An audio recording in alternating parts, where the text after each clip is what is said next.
the top of his funny car like a caged gorilla here. Very excited about the fact that he is advancing to the semifinal round. He's also been excited about his experience with the Cobra Jet 1400E, that 1400 horsepower electric door slammer that he's been doing battle with Tony Pedregon in. Let's learn more about it in this week's E3 Spark Plugs Encyclopedia.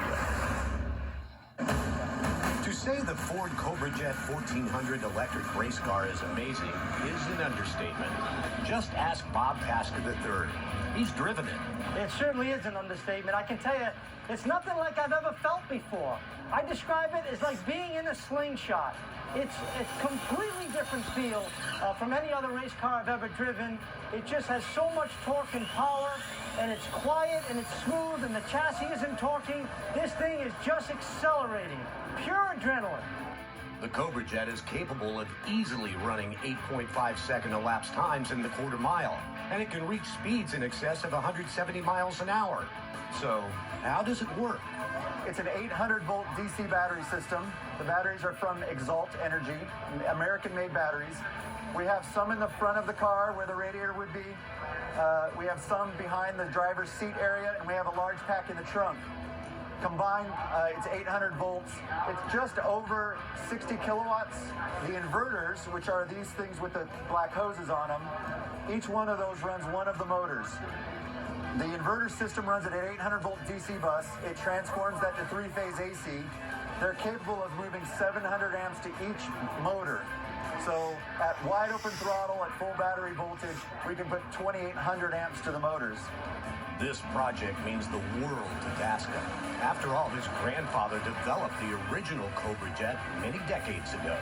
Well, it's so special to be part of this program. You know, I remember when we kicked it off just about a year ago, and it's truly incredible how quickly Ford and the team was able to pull this program together, and to be able to drive the quickest electric door car on the planet and have it say Cobra Jet and Tassca on the side of it with a big Ford oval on it, it doesn't get any better than that.